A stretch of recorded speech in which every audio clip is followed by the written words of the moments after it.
قرآن مجید میں کچھ آیتیں ایسی ہیں جو آپ پڑھتے ہیں اور وہ آپ کو ٹھہرنے پر مجبور کر دیتی ہیں۔ آج ہمارے سامنے ایک ایسی ہی آیت ہے، سورۃ الاعراف کی آیت نمبر 136۔ یہ آیت ایک تاریخی واقعے کا اختتام بیان کرتی ہے، لیکن اس میں انسانی نفسیات اور معاشروں کے عروج و زوال کا ایک پورا فلسفہ چھپا ہوا ہے۔ پہلے اس آیت کو سنتے ہیں۔ اعوذ باللہ من الشیطان الرجیم، بسم اللہ الرحمن الرحیم۔ فانتقمنا منہم فاغرقناہم فی الیم بانہم کذبوا بآیاتنا وکانوا عنہا غافلین۔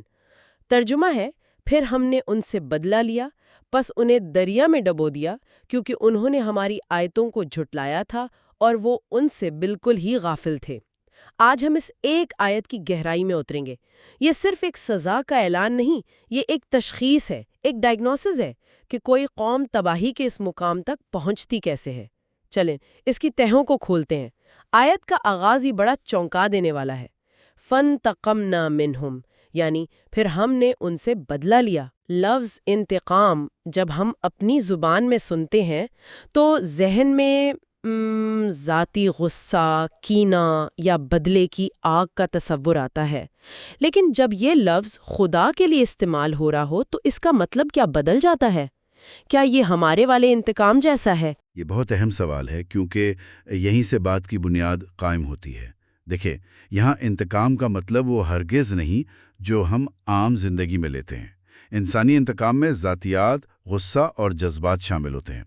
خدائی انتقام کا تعلق عدل سے ہے۔ یہ ڈیوائن ریٹریبیوشن ہے، یعنی انصاف کا حتمی ظہور۔ اس کا مطلب ہے کہ جب مہلت کے تمام مواقع ختم ہو گئے، جب ہر طرح سے سمجھا دیا گیا اور بات نہیں بنی، تو پھر اس نظام انصاف نے حرکت میں آنا تھا جو اس کائنات میں قائم ہے۔ یہ ایک طرح سے کائنات کے اخلاقی قانون کا نفاذ ہے۔ اچھا، یہ اعلان ہے کہ اعمال کے نتیجے سے فرار ممکن نہیں۔ یعنی یہ کہنا کہ ہم نے انصاف کیا کی بجائے ہم نے انتقام لیا کا لفظ استعمال کرنا شاید اس جرم کی سنگینی کو ظاہر کرتا ہے کہ معاملہ اتنا بڑھ گیا تھا کہ اب نرم الفاظ کا وقت نہیں رہا تھا۔ بالکل، اس لفظ کا انتخاب خود ایک پیغام ہے۔ یہ اس شدید نافرمانی اور تکبر کی عکاسی کرتا ہے جو دوسری طرف سے کیا جا رہا تھا۔ یہ بتا رہا ہے کہ یہ کوئی معمولی غلطی نہیں تھی جس پر سزا ملی، بلکہ یہ ایک طویل عرصے پر محیط سرکشی کا منطقی انجام تھا۔ اور پھر دیکھیں کہ اس انتقام کی شکل کیا تھی۔ فَأَغْرَقْنَاهُمْ فِي الْيَمِّ، پس انہیں دریا میں ڈبو دیا۔ اور یہ سزا بھی کتنی علامتی ہے۔ فرعون اور اس کی قوم جو زمین کے مالک بنے پھرتے تھے، جنہیں اپنی طاقت اور لشکر پر گھمنڈ تھا، انہیں کسی اور فوج نے نہیں ہرایا، انہیں پانی نے ہرایا۔ پانی جو زندگی کی سب سے بنیادی علامت ہے، وہی ان کے لیے موت کا پیغام بن گیا۔ آپ نے بالکل صحیح کہا۔ یہ سزا ان کے جرم اور ان کی نفسیات کے عین مطابق تھی۔ الیم کا لفظ ایک بڑے دریا یا سمندر کے لیے آتا ہے۔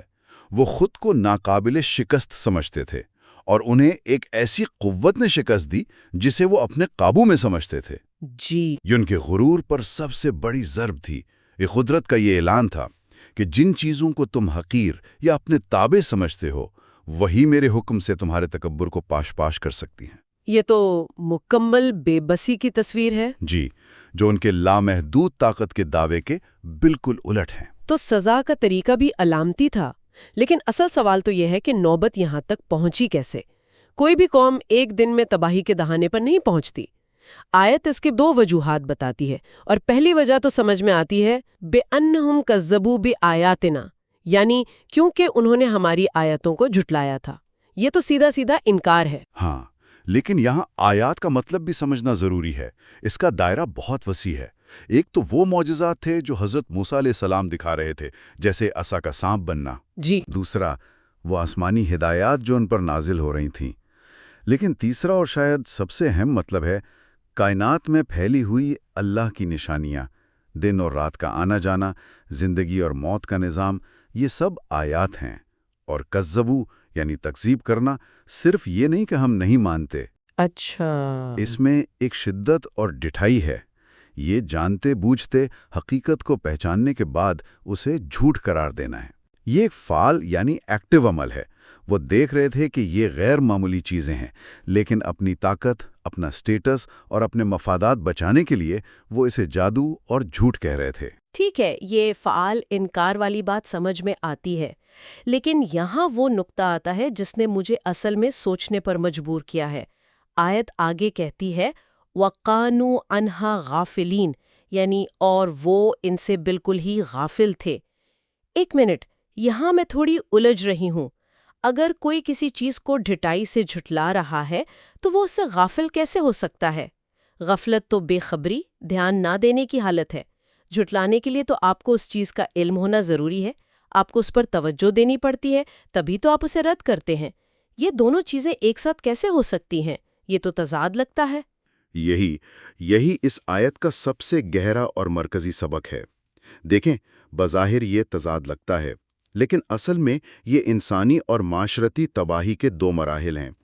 یہ دو الگ الگ کیفیات ہیں جو ایک دوسرے سے جڑی ہوئی ہیں۔ تکذیب ایک شعوری فیصلہ ہے، ایک ارادی عمل ہے۔ آپ کے سامنے ایک سچائی پیش کی جاتی ہے اور آپ سوچ سمجھ کر اپنے مفادات کو سامنے رکھ کر کہتے ہیں نہیں، میں اسے نہیں مانتا۔ یہ پہلا قدم ہے۔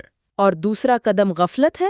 جی، جب آپ ایک بار سچائی کا انکار کر دیتے ہیں تو آپ اس کے ساتھ جی نہیں سکتے، یہ آپ کے ضمیر پر بوجھ بنتی رہے گی۔ صحیح۔ تو آپ کیا کرتے ہیں؟ آپ اپنی زندگی، اپنے معمولات، اپنی مصروفیات کا ایک ایسا نظام بناتے ہیں جہاں آپ کو اس سچائی کے بارے میں سوچنے کا موقع ہی نہ ملے۔ آپ خود کو اتنا مصروف کر لیتے ہیں، اتنی چیزوں میں الجھا لیتے ہیں کہ وہ سچائی آپ کے ذہن کے کسی کونے میں دب جاتی ہے۔ یہی غفلت ہے، یہ بے خبری نہیں، یہ جان بوجھ کر پیدا کی گئی بے پرواہی ہے۔ اچھا، تو یہ مطلب ہے اس کا، یعنی غفلت تکذیب کا نتیجہ ہے۔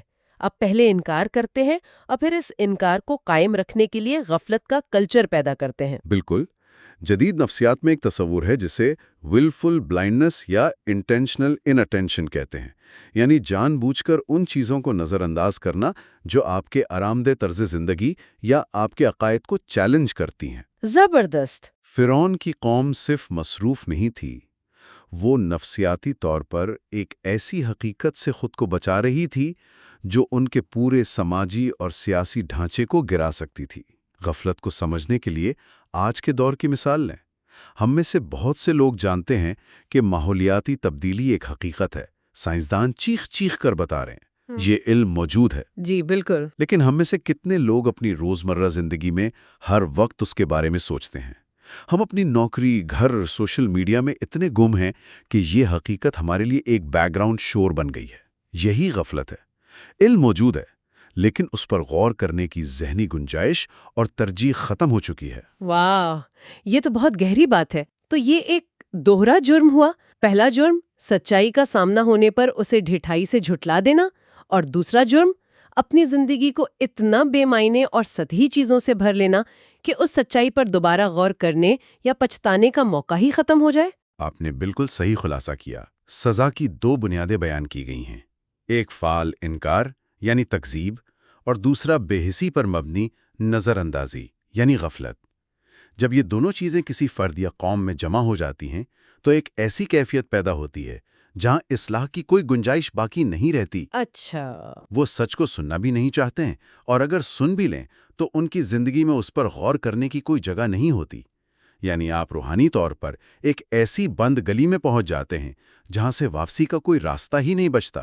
تو اگر ہم اس تاریخی واقعے سے نکل کر اس کے پیغام کو سمجھنے کی کوشش کریں تو یہ آیت ہمیں کیا بتا رہی ہے؟ اس کا آفاقی اصول کیا ہے؟ اس کا آفاقی اصول یہ ہے کہ قوموں کی تباہی اچانک نہیں آتی، نہ ہی وہ صرف کسی ایک بڑے گناہ کی وجہ سے ہوتی ہے۔ تباہی ایک عمل کا نتیجہ ہے، ایک پروسیس کا اینڈ ریزلٹ ہے۔ یہ پروسیس شروع ہوتا ہے سچائی کی تکذیب سے اور مکمل ہوتا ہے اس سے غفلت پر۔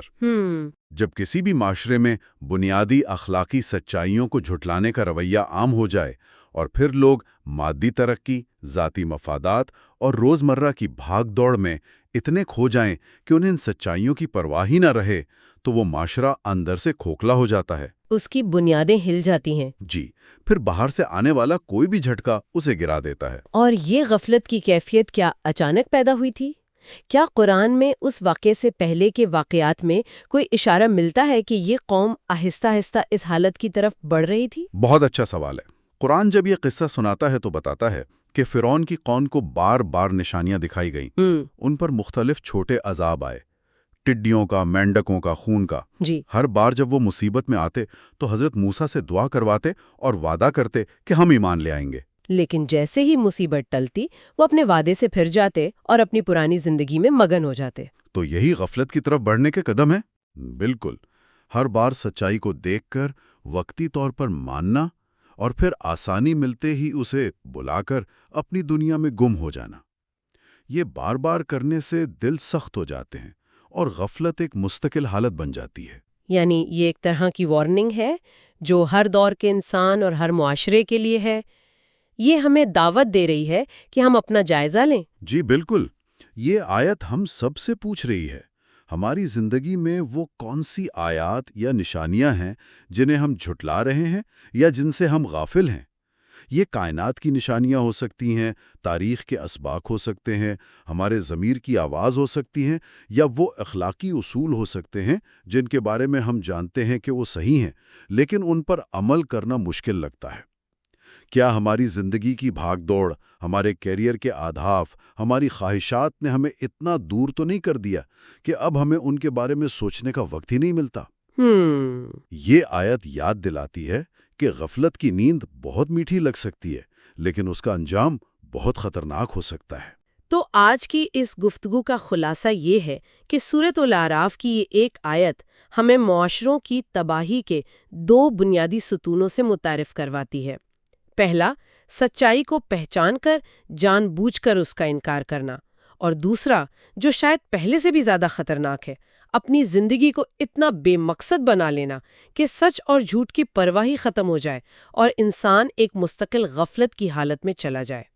یہ ایک انتباہ ہے کہ حقیقت سے منہ موڑنا اور اس سے بے پرواہ ہو جانا، یہ دونوں ہی رویے تباہی کی طرف لے جاتے ہیں۔ اور اس گفتگو کے اختتام پر ایک سوال ہے جو ہم سب کو اپنے آپ سے پوچھنا چاہیے۔